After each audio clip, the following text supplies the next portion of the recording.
And welcome to the T2 Hubcast with me, Tracy Roberts. And me, Spencer Locker. And we are looking forward to talking to you today about a bit of an interesting subject. As what? always, all our subjects are interesting. Yes. But this one is really interesting. Yes. We're going to talk about the Comeback Chronicles. Sounds like a Christmas cake, doesn't it? Dun, dun, dun. Talking about Boomerang talent. Do you know anything about Boomerang talent? I'm so vaguely recollecting. Maybe he's coming back to me. Like that one. Yes. It's a subject that keeps coming up on my feed, actually, probably following on from what we've got: great resignations, Yeah. quiet quitting, the great renegotiation, which goes back up there. Probably ties into that a little bit, actually. Yeah. But what we're going to talk about is people who leave a company, or in fact, we're going to look at leaders as well, aren't we? Or a leader, go away and end up coming back. And we're going to look at pros, cons, things to consider, perspectives, and it might be that you watching in or listening in right now is a Boomerang employee. It might be that you are considering taking someone back that left. It might be that actually you've learned from your mistakes either side, letting someone go that you shouldn't let go, bringing someone back that maybe you shouldn't have let come back into the organisation. Always an interesting topic, right? Yeah. So, yeah. Interesting little addition from that. Let's look at that from a reverse angle. Okay. You've just taken somebody on. Yeah. So you're Good being point. Boomerang. You're at the apex of the Boomerang. Oh, okay. Yeah? I like that. Yeah. The concept has kind of crossed my mind a few times because I've often had colleagues that I've worked with that have left and come back. Or I've even had friends, family, people that have been working in alongside me in a sector, and they've left and there's been this big leaving party, and then 3 months later they're back. And it's a bit of an awkward. Yeah. Can I have my gift back now, please? But joking aside, it is an interesting thing to think about because we definitely saw, I brought some stats up because I like my stats. As it happens in 2021, which is the last time that there was a major study done on this, Boomerang employees accounted for 4.5% of all new hires. And that was up from 3.9 in 2019. And it also found that 43% of people who quit their jobs during the pandemic, because we know that was quite prevalent, admit they actually thought they were better off where they were. 43%? Yes. So the people who left and said, screw this, have actually, nearly half of them have said, actually, I think I was better off where I was in the first place. And I guess a lot of that goes back to perspective. We spoke about this a few times. People's lives were really put in check and they probably saw things slightly differently back then. And actually what was interesting about this is that 40% of workers would actually consider going back to a company where they once worked. So that's probably, a lot of the people you meet, if you were to talk to them about a good experience they had at a previous employer or, I guess the environment they were in, that they would consider that. But interestingly, it said that a lot of the time when they've considered it, the former employees didn't have a good enough strategy in place to encourage them to go back. So they might have had this fleeting moment of, remember that time? Remember that amazing leader? And then there's nothing to allow them that easy transition back in. It's just interesting, isn't it, to think about it from when you start perspective. talking about an interest, sort of an easing back in a transitional period to go back into where you were from. I'm not sure whether any of your info in there, but I was reading a thing about Deloitte's. So when people are leaving, as part of their sort of leaving ritual, if you want to call it that, it's probably got a better. If I read the article, an ex-interview type thing. Yeah. But when they leave, what they do is they're automatically enrolled on the alumni scheme. Yes, and it does refer to that on here, actually. Right, this okay. Study. So just for the sake of our dear listeners and subscribers, I love you. Subscriber, I love you. And if you haven't subscribed, subscribe now. Yeah. He would be just sort of saying that these people, they're aware, but there's 20,000, 30,000 people on this alumni thing. And it's like another community. So you never really leave. Yeah. You leave, but so the thing is, when they're networking, it's not necessarily just networking for Deloitte. It's networking for where they are now. But the thing is, they usually sort of cross the same paths. There's a reason why we employed you, and I mean, we've all got different reasons for leaving an employer. Yeah, and I mean, there's a multitude of reasons, and I mean, it's a lovely situation to be in. I can say this from both being an employee and being a leader in a business. I love nothing more, and this probably sounds a bit counterintuitive actually, when someone who's worked for me and done a really great job and has outgrown their role, and we have nothing left to offer them, I'm the first to have that honest conversation and say, how can I help you out with this organisation? So I would then use my network to say, I highly recommend these people that I've worked for, these organisations, and I wish you well. So when they leave, it is done under those terms where you're part of the network, you're always a member of the team. I know that sounds a bit cheesy, but that's kind of how it feels. Yeah, but the thing is, what's the alternative to that? The alternative to that is your godfather figure. You're dead to me. You're dead to me. But that's how it ends up, isn't it? But that's the thing, isn't it? And do you want to go back to a place where people have said that? No. But when you look at when you do what you say you've just done, totally trashing the place. Sorry, Tom. People say, well, yes, there was a leader in an organisation, and of course that leader works for that organisation. Yeah. But their intentions for me were honourable. Yes. Yeah. And when we start talking about, people don't leave bad organisations, they leave poor leaders or poor managers. Sometimes. Well, so actually, but they come back to good managers. Yeah, and I think that's the good thing to reflect on, because you can find a good leader in a bad organisation and stay for that leader. Or you can have a really great organisation and have a bad leader and actually hang around just a little bit too long for your mental health sometimes because you like the people you work with. And particularly middle managers, I think I hear that a lot. I don't know about you, but people who do struggle with the C-suite relationship and maybe the vision of the company, but because they're so kind of, I don't know, they feel so much for their people, if you like, they probably hang on longer than they should because they care about people underneath them as well. So I think there's a lot to be said about kind of having that gut instinct for how people are, feeling in an organisation, back to psychological safety and all those things. But I think, as I said, the gold standard is someone serves you well, does great work, you wish them on their way, and you try and encourage them to stay part of that network, that extended family, knowing that who's to know, like 2 layers up from that in 2 years' time, a job might be perfect that, springs to mind, and you go, the first person you think of is that person. It's all ended really well. And actually, you're still in contact. You've maybe got some sort of mentorship kind of experience still going on there to a degree. That's definitely something I can refer back to as a leader. I've got so many people that if someone mentions a role, I go straight to that person. It doesn't matter where they are now. Everything's always been in good terms, and I would remember that person with joy, if you like. However, we have to say as well that this doesn't always work the same way, because quite a lot of people, it's not the "you did to me" from the leader, it's from the worker, because maybe a line's been crossed and they just cut all ties, or they leave in a ball of flames, or HR related issue, whatever it might be. And I guess that's maybe another crossover point, isn't it? How do we then start coming, because that could be awkward. If you've left under a certain leader and there's been an expectation of how you transit out of the business and it's not gone so well, and then you reapply for another role, that could be a bit of a tricky one, right? So just be good to recognise some of these things today. I think a great influence on me, Paula. You know you are, Paula. I've heard a lot about you, Paula. A great influence on me always said, has anything changed?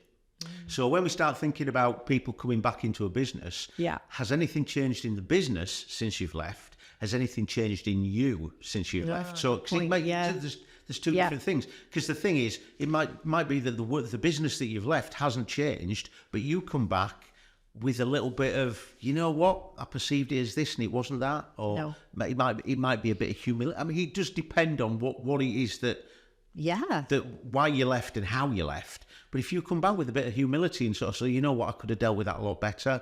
But and possibly a couple of explanations and growth, isn't it? Growth, yeah. And it's that. Everybody's got 20/20 hindsight, haven't they? But how long? Literally 20/20. What's that gap? What's that gap? That space? Because if it's 3 months, everything's still a little bit raw. Yeah. If it's 18 months, then there might be a little bit of residual sort of what's the sort of, have we got any idea of some of the timeframes and some of the statistics that you've got? I haven't seen anything that's kind of more like that's really solid, but a lot of people within 2 years tend to find, but there's a lot of people, like say from 2020 are already, have already gone back or would think about going back if the door was opened.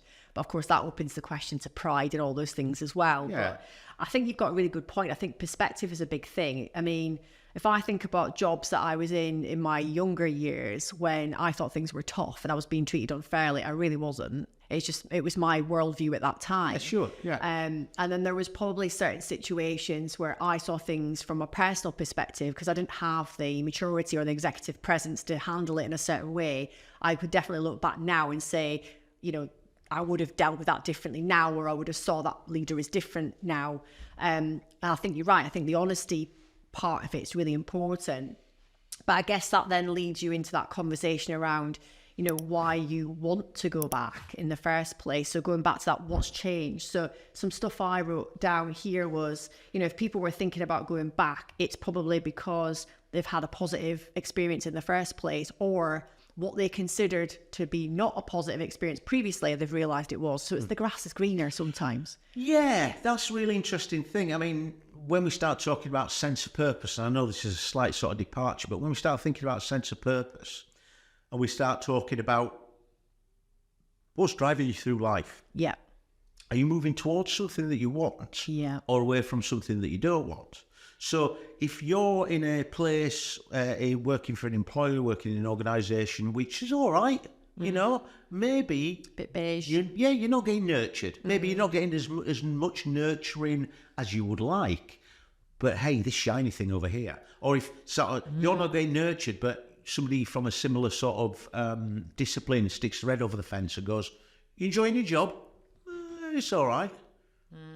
Do you want to come and work for me? I'll give you £5 extra an hour and 2 days extra holiday, and maybe there's a promotion." And a bean bag and free coffee. Yeah. Ooh, yeah. But that might be. So that's your sort of thing. It's not that I don't like this place. It's that seems really shiny. Yeah. So you're moving towards something that you want.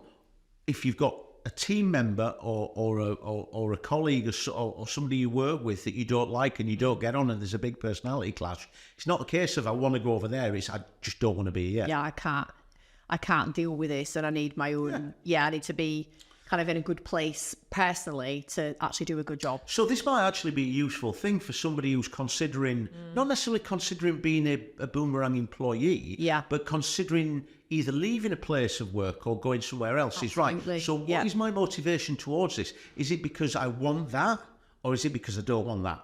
Yeah, and either side, you've got to think it through carefully, haven't you? Because, you know, the grass is greener is always, an expression that's used a lot. And I think we've probably all been, in our careers, we've probably all made a decision that we go, actually, I was probably better off where I was, even if it was short term. So it's worthwhile thinking about that. Yeah. But all the other reasons that people might come back, let's just, because a couple tie into what you just said there, professional growth. So they can go to the grass is greener, but then when they get there, the job's okay. But actually what they've realised is there's no space to grow in that organisation. They might have had this really great job offer initially, and then they look at what they invest in their people and side-to-side movement as well as upstairs movement, and they don't see any difference.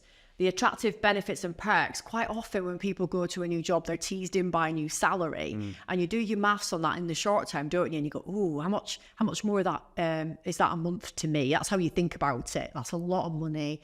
You don't always think about the fact that because you've maybe gone to the top of that pay band for what they can offer you at that time, it might actually mean your pay doesn't increase that much in the future, as well as it could be. But also quite often, I've certainly had this before, where I've gone into a job and because I've been taken at the top of the pay band, it's kind of held against me a little bit. There's an expectation that I've got to be at the top of my game all the time. And I'm just going to say some leaders do that. They'll hold that over you because there's that expectation of what they've managed to dip into the pot for. So initially you might think it sounds like there's good attractive benefits and finances there, but the long term, you've got to consider, is that going to change? Or are you still going to move at that same pace?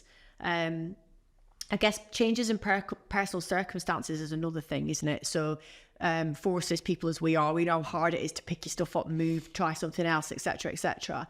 When you're young and you don't have family to consider, it's quite easy to be someone who does what's required, moves around, takes a job in another city and all those things.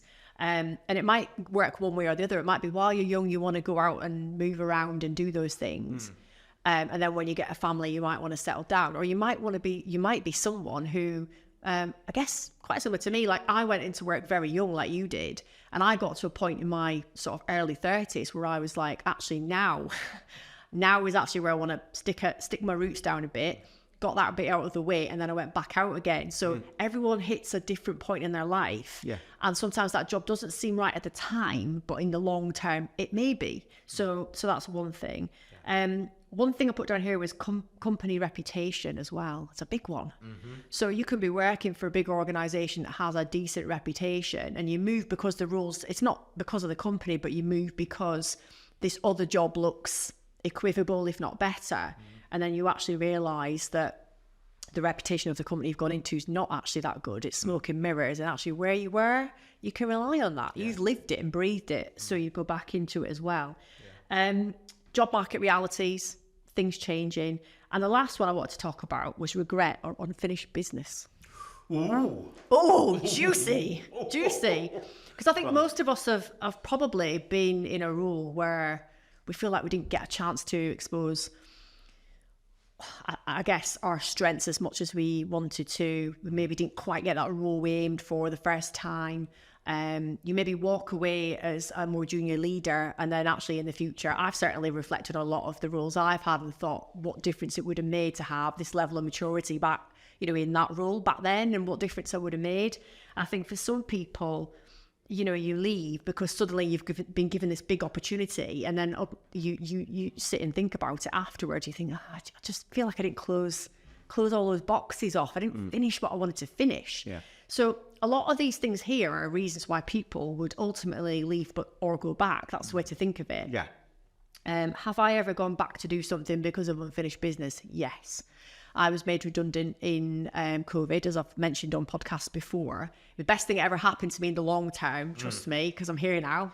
However, at the time, I made a vow to move out of a sector because I just had a bit of a sour taste in my mouth and all the rest of it. However, when someone approached me 6 months later with a big challenge and said, but you haven't finished this work, the first thing I did was spring back in there. And there was a couple of reasons for that. There was that feeling of unfinished business. I wanted to leave that sector on a high, and I've been thinking about, I've made a difference to this project.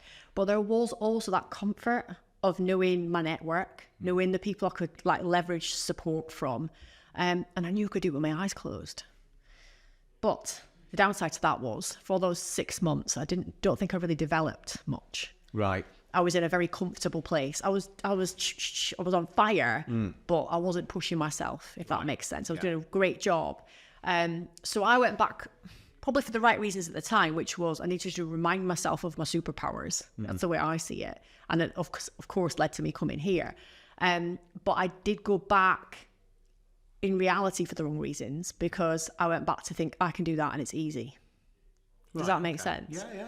So I really resonate with that regret or unfinished business bit. And I wonder if other people have maybe had a situation like that themselves. They may very well have done. And I'm sure our listeners and subscribers, remember, I love you.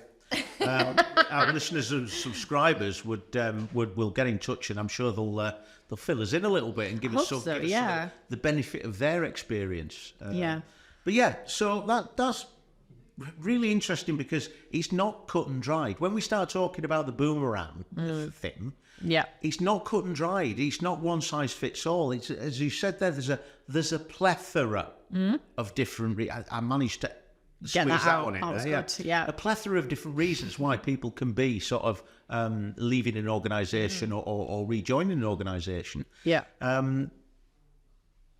We've all got these different unconscious motivators. We've got all the different sense of purpose. We're at different stages of life, whether that's personal life and professional life. So certain things are going to pop up and certain things aren't going to pop up. If we can manage that correctly, then maybe these people who they say, if you love something, set it free and allow it to come back to you. But this is the thing, is if they come back to you, well, what are they bringing to the party? So, firstly, what's changed, as we said earlier on? Well, they may have changed. Yeah. The organisation may have changed. Well, there's many different capacities for change there. However, what are they bringing back that's new? So when we start talking about experiences and things like that, and visions, and it doesn't have to be a huge thing, but it could be a case of I've seen this. Maybe we can work with that. Yeah, and I think that's one thing to consider if you are, because we're going to look at things from both perspectives, employee, employer. And I think there's loads and loads of advantages to taking people back into a role. But the first question you have got to ask is that, what are they going to bring back that you've missed? Or what are they going to bring back that is a missing, essential part of your team, if you like, that you can rely on? And what have they built on? So if they left and they were really highly skilled, but maybe not as experienced as a leader, but they've gone away and had 3 years experience as a leader now, or they've gone and tried a different role that's involved bringing out different attributes, that they're bringing back experience. They're bringing back, maybe even working at a competitor. I'm just going to get really down to the nitty gritty. They know the ins and outs. And maybe all they knew was your ecosystem. Now they've left and tried another ecosystem. They've got an understanding of different ones, and it gives them a unique perspective. So I guess the first question would be, what are they going to bring back in, like you say? The advantages are that it's going to cost you less to recruit someone like this, because they're going to come through a natural process if you've got it right. And obviously it makes it easy, and probably why it's quite often a quick choice for an employer, because think of it this way. The amount of times I've been in a meeting room, even here, if we're thinking about a new recruit, we all always go to our network first and think, who do we know that we could approach, not to give them a job, but to give them the opportunity to see if they wanted to come in to work for us. It happens at every organisation. Who do we know that could do X? So it makes it a lot swifter. Your onboarding process is going to be more efficient. So think about the average person takes 90 days to get them comfortable in an organisation, up to 18 months to get them settled into the business. So there's a plus straight away. Generally more productive because they've seen and experienced your standard operating ways of working. They know who to go to ask for support. They just know the stakeholder kind of system in the business. They already know your culture. Now that can be good or bad. If they have come in from the outside, they could be culture carriers now, because they're going to come in and say to anyone who's whinging, you don't know you've been bored. Yeah. Where I was, equally, they can come back in, and if things have changed slightly, like you said, what's changed, then that can sometimes be a bit of an issue as well. Yeah. But the last thing I wrote down was they can bring a fresh outlook to your business. Yeah. Because they've gone out, experienced it, and come back in, and we know the power of embracing, diversity and the way we see the world. And if many of us, particularly in organisations that retain their people, it's great because we've got less turnover, we've got sort of more solidity in our teams. But the downside to that is we sometimes fall into groupthink. We all do things a set way. Someone going out and coming back in brings you that difference, doesn't it? So there's plenty of advantages to bringing people back in, but there's also some disadvantages, right? Yeah. I mean,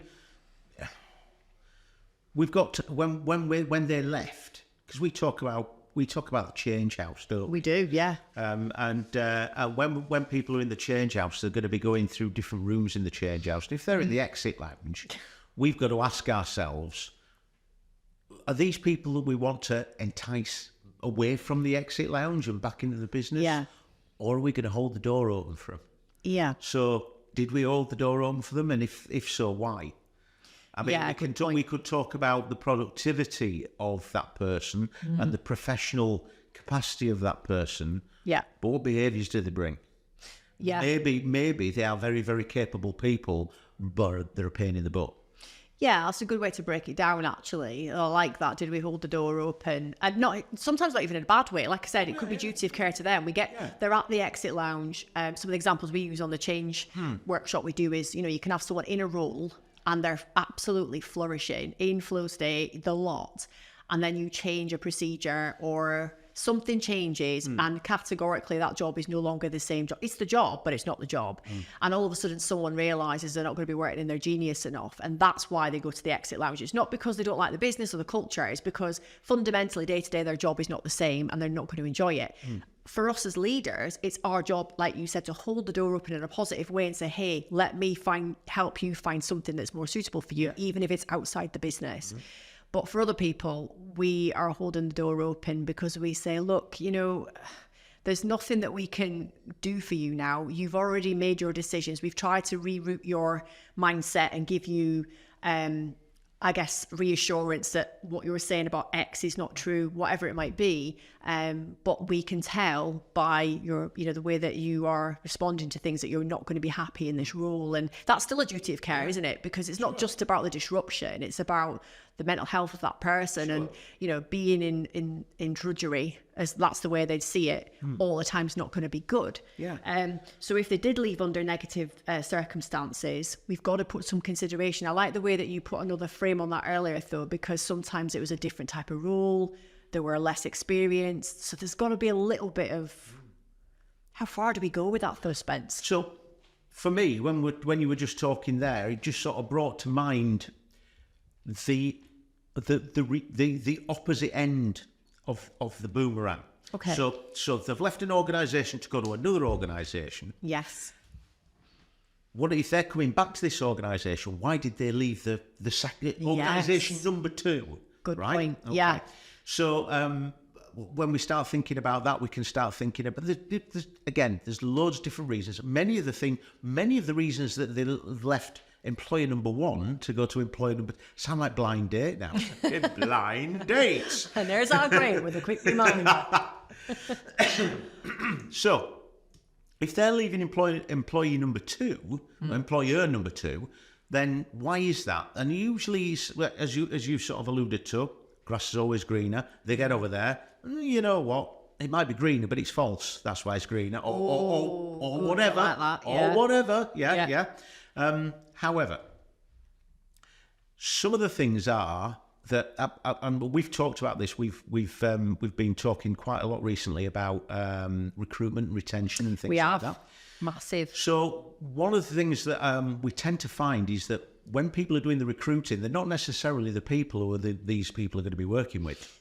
Yeah. So if you're doing the recruiting and some questions come your way and you promise the earth, there's certain there might be explicit promises. There may be things that are implied. There may be things that are unspoken but assumed. Yeah. So we go, right, okay, then, so I'm going to push the button. I'm going to leave my employer. I'm going to come to you. They come to them. They never see the people who recruited them again, but they go into an organisation. They start working with a team, and the team are like, no, we don't do that. That's not going to happen. That's not going to happen, and you don't fit here. This is not how. Yeah. So now you're starting to think, this is when you start thinking, well, maybe I should have stayed where I potentially stayed where I went. But this can take a period of time. This could be almost immediate. It could be a little thing that germinates over a period of time. So one of the things that I've considered is stay interviews rather than interviews where it was sort of right. I'm going. Okay, so what do they call them? Exit interviews. Yeah. The exit interviews. Makes it, that's if employers even do it, by the way. But this is the thing, is I know so many people, so many employers box, that don't do it. Yeah. And then what do you do with that exit interview? Well, it goes into B1N. Well, this is why it's annoying, because it should be essentially a positive experience. Even if you're leaving, it should be thank you for your service, or thank you for what you've done so far, we really appreciate it, or we're wishing you really well done on getting that big kick-ass job at the next company, because we're proud of you, we helped to get you there, we feel part of that journey. Instead, exit interviews are generally done very poorly, and it's do we really want to know the answers to what you've got to say? Well, that's it. And then people think, do I want to leave under bad terms? No, so I won't say anything. I'll just go, everything's great, I just want to go for more money, or whatever it is. I won't tell you the truth. Or clear lower deck, I'm going to tell you everything that went on in this business. So I guess if you're going to go back to that one that said they left under negative circumstances, that could just be just the tip of the iceberg, where you've got them into the exit interview, they've offloaded 10 years of pain on you, and that's what what we're left with as employers and what's fed back to us from the team who've done that is you don't want to want that person because they're very negative. Now, there could have been very good reasons for that. So for me, that's why we do need to consider, you know, if they did leave under negative circumstances, why we didn't do that interview correctly. Because if we did a stay meeting or stay interview, what would that look like? Well, that's the thing where if you do a stay interview as a matter of course, early on in their tenure, so they may have turned up and it's like, well, this isn't what was promised me. Or that I'm not sure, I was told this would happen, or I understood that this was part of the deal, or whatever it is. But then it can, if it's left, it can fester. Well, yeah. So over a period of 6 months, 8 months, maybe not even that long. So now it's a case of, you know what, this is just too much for me to deal with. I'm just going to go back to where I was. Whereas if on your onboarding, in your onboarding process, we have a sit down, right, is everything how you thought it would be? Because that's your opportunity to actually, I live in North Lincolnshire. I'm working in Hull now with you. I was under the impression that you were going to cover my bridge tolls. Yeah. Got you. But right, okay, fair. And I'm not saying that you use the opportunity to grab as much as you can. No, but did they live up to what they promised? Yeah, if this is if this is the thing, maybe, I mean, even with the stay interviews, maybe between the interview and say, right, I'm interested in you. Yeah. Maybe before you actually press the button on the new job, you have a little bit of a chat with your potential leader, manager, first report. Yeah. Yeah. Talk to them and sort of say, right, so I've got a couple of things that I'm assuming, or blah, blah. Yeah. So what's the reality of this role? The reality of the role. And then they come to you and you might sort of sit back and go, right, okay, these are the things I was expecting and I'm not getting. However, I wasn't expecting this and I'm getting that. Okay, in the balance of things, okay, fair enough. And it is about your mindset, isn't it? Because you could be, if you're in a very hot, fiery situation where someone's put you into the exit lounge, or you're not in a positive place, shall we say, you're going to make knee-jerk reaction decisions, and then you're not going to do that weighing things up. So for a lot of people, they'll look at a job and go, right, there's a couple of things on there I don't really like about it, but for now I need to get that job, and then I'll go in and I'll kind of try and negotiate it, and then they'll be let down because where it says hybrid and you want remote, you then realize hybrid means 4 days in the office and 1 day at home, and then things are very different. So, and I think some of this might be why this is ended up as it is in terms of percentages right now, because I think many people did that. They went in and went, that sounds better, that's what I'm going to do. And then the reality is that the business changes. Businesses are in flux still since 2020, and then all of a sudden we've gone from fully remote, hybrid, and then it's like, we do recommend you come back in the office, and then you can't make me. Well, we can actually. And there's that whole transition of what was expected and what you actually got. So I think you're absolutely right. It's like, what is the perception versus the reality? And can you get in early enough to try and hit that? Because then that falls into part of the performance reviews, doesn't it? Because your performance reviews isn't just about performance. It's about your development, your mindset. So if you've already set up a good thing within that first 90 days and you know where you're both at, in that relationship, in that conversation, it's up to your job. Your job really, I suppose, is to do a stay interview every quarter. Yeah. And that's the best way to look at it, isn't it? What we want to do is we want to take these misconceptions and things like that and nip them in the bud before they come on full-on psychological contract violations. Yes. Because then when we get them, they're anchors. There's nothing you can do. So that's something you're always going to produce. Every time you think that you're in a certain way, if you're in that sort of mindset where you're going to sabotage something, it's a case of, but they don't do this. But you don't do that. So now you're starting to get, So I mean, there's so many things in the equation there. The advantages are definitely there, but some of the disadvantages are things to look out for. Now, I'm going to look at this from both perspectives. I'm going to use it. I'm going to word it in such a way where if you're an employer, this is what to look for. But also, what I'd like people to do is consider this with your mindset if you're thinking about going back. Because if your employer's asking themselves this question, you should probably be doing the same thing. So here's a good one. Can you articulate clearly why you're returning to that business? Because if you can't articulate it in such a way where it's very compelling and convincing to yourself, how are you going to do that to an employer and authentically? So the employer needs to think, how do I question them in such a way where I'm going to root that out? Because if they are just coming because it's, the job market's hot and there's slightly more salary and all those things, this could be just a warning sign that that's what they're going to do when the next big thing comes up. Yeah. So I would say for an employer, think about that. How do you kind of tease that out of people? And if you're an employee, ask yourself the same question. Are you going because it's knee-jerk reaction, hot job market, it's what's hot right now, I suppose, to quote a very famous song. And are you likely to think, well, if something else comes up in 18 months' time, I am going to move on? Or are you putting down roots? Now you've gone and come back. Is it because of what you missed and you're now very clear on what it is? And if it is, then great, that's a good reason to go back. Here's a really contentious one. If you're an employer right now and they want to come back, what about if they didn't perform the first time?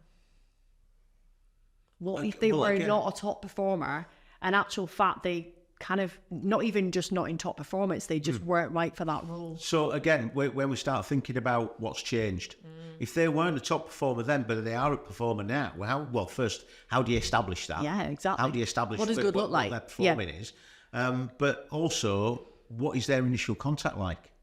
Because are they initially contacting you, or are they going into a sift? So you're going through things and go, hold on a minute, they used to work here. Yeah. Or is it somebody who's phoned up and gone, you know what, last time I was there, I used to work with such and such. I know they've left the organisation now, and that was a big reason why I left. Right, yeah. Right, okay, so that manager, I get the perspective. But this is the thing, is you've got to sort of go, well, okay, so now what you're doing is you're blaming your low performance on somebody else. Yes. Now that person has left.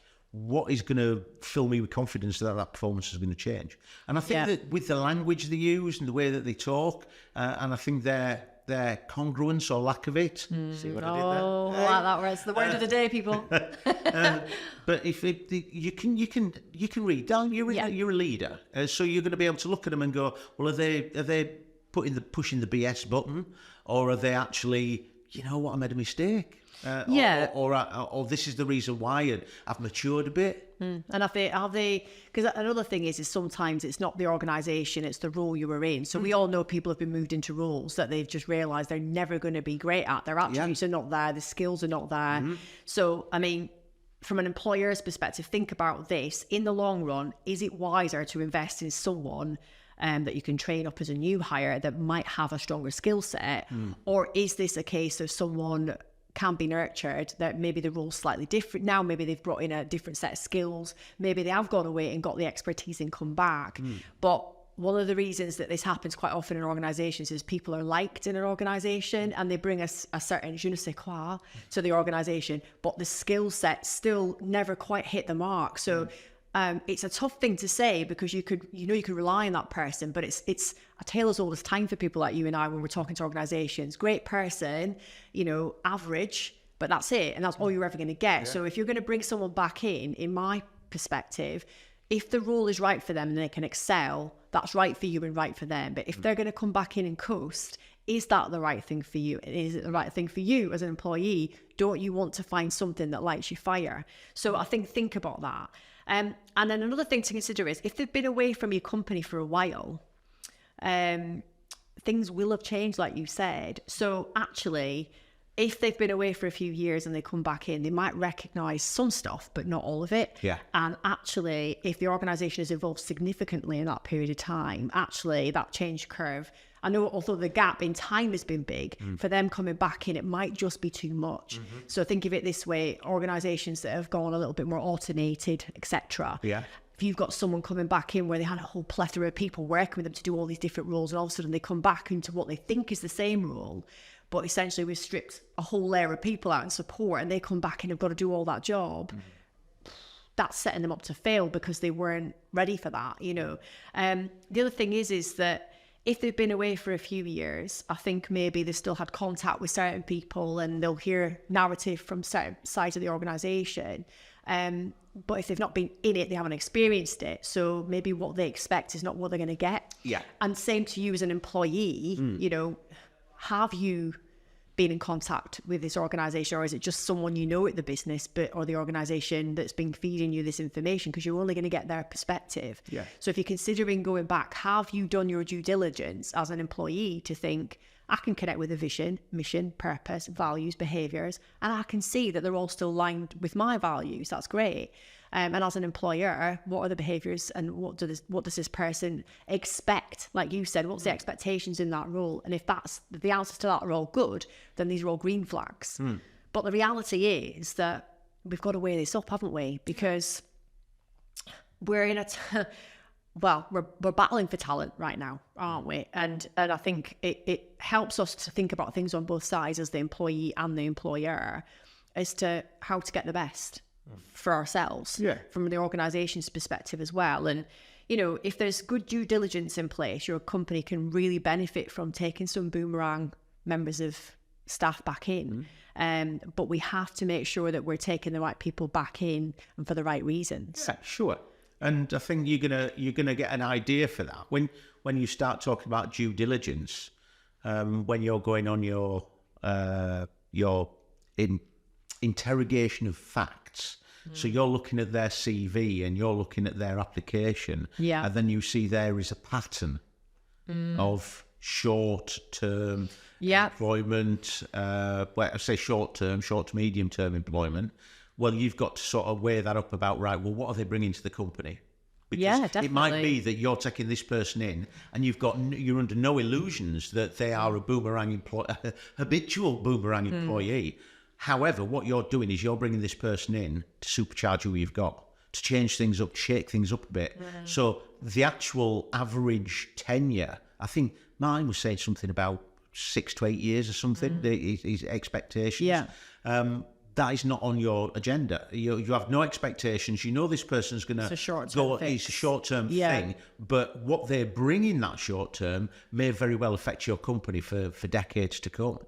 Yeah, that's a really good point, actually, because it is literally about the shadow you cast for that period, isn't it? Yeah. And, you know, are you going to be a culture carrier or are you going to be a disruptor and not in a good way? And I think that's the kind of questions that you need to ask yourself as the employer is like, what do you want right now? Do you want long term or, you know, do you want a short term fix with, you know, even potential for moving people swiftly through the ranks, for want of a better term. You know, some people want to come back in and just get a little bit of experience at this role over here, but really their objective is to end up in this role here. So if we're all very clear from the beginning, and I guess probably one of the most common boomerangs is people coming back. There was a person stuck in a role for a long period of time, and there was no way for them to reach the level they wanted to. So they had to leave the organisation, and then this person retires or gets swept away somewhere, and they come straight back in. And for a leader in an organisation, if they've done everything right and they've you know, kept contact and good relationships with these people,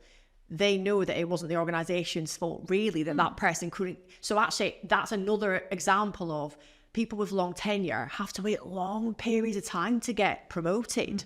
Like, if they only want to go this way and there's you know, somebody here that's not going to leave for another 15 years, then you've got to either provide side-to-side coverage or you've got to give them the opportunity to come back out and back into the organisation. That's a good reason to let someone boomerang.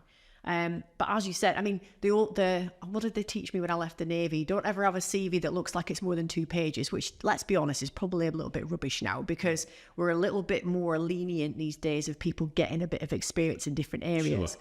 But I think you're right. There can be some patterns that you can see emerging. And then that's when you'd start to ask a question. Is it right for me to bring this person in? Sure. Because we haven't got time to retrain and do it again and do it again. So I think that, again, not criticising it or saying it's a bad thing, but I think you've got to be honest. And the questions you were saying as an employer, we've got to ask these questions. I think you've got to ask exactly the same questions of yourself as the employee. Absolutely. And we've got to have those grown-up thought processes where we go, right, so is this a quick fix? Why am I leaving? Is it because I want that or because I don't want that? Yeah. What is it that I'm hoping to achieve? The organisation is looking at you going, well, what are you going to bring to the party? What was our expectations? What are your expectations of us? What are our expectations of you? And when all this is all out there, well, actually, you know what? I've not got any intention of boomeranging back to them, But one of the things that might do that is my expectations aren't met, or what we talked about. So yeah, I think having open, honest, grown-up conversations, laying it all out there. What am I bringing to the party? Has anything changed on my way back? Have I gone out there and learned something new, and now I'm bringing it back into the organisation? I've got an idea about a certain little bit of facts and figures about this. What can I bring into it? So yeah, it's good to be objective with it, and I think it ties into something that we've been doing a lot of work with several of our partners on recently around talent, recruitment, assessment centres has been a big thing for us. Keeping it really objective as well. So, quite often it's known out there that, if you've worked there before or you know someone, you'll get a quick flyer in the recruitment process. And I think another good way to do this is just to keep it all above board and professional and middle of the road. If people want to come back, then great. Have a really great conversation with them.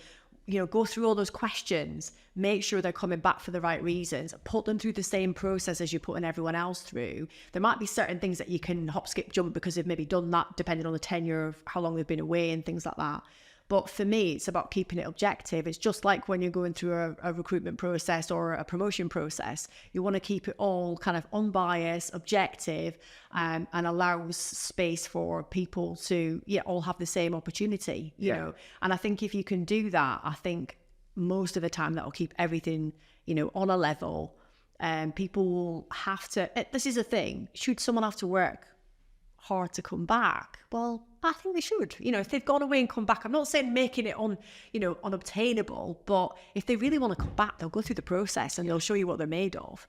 And for me, I think one of the biggest things that I would recommend leaders to do is to think about, are the reasons the right reasons, and put them to the test when they come back into the system. And put them to the test, not put them to the sword. Yes, absolutely. Great conversation, Spence. As always, Tracy. And hopefully we can see what emerges in 2024, and we'll work out what other toy or equipment that we can link into something around talent. So it's Boomerang this year. I don't know what next year might be. Yo-yo, something like that. We'll just see how We're just talking about general kids' toys. Stretch Armstrong employee. Jack in the Box. That's the ones that shock you. So we're actually relying on our subscribers and our listeners. So hit us up with some of the comments on these things. What are your thoughts on these? On the subjects that we talk about? Are you a boomerang? Are you a boomerang? Yeah. Are you a habitual boomerangist? I don't know. But what are your thoughts on this? If you're an employer that this has happened to, what are your thoughts on it? So hit us up, let us know.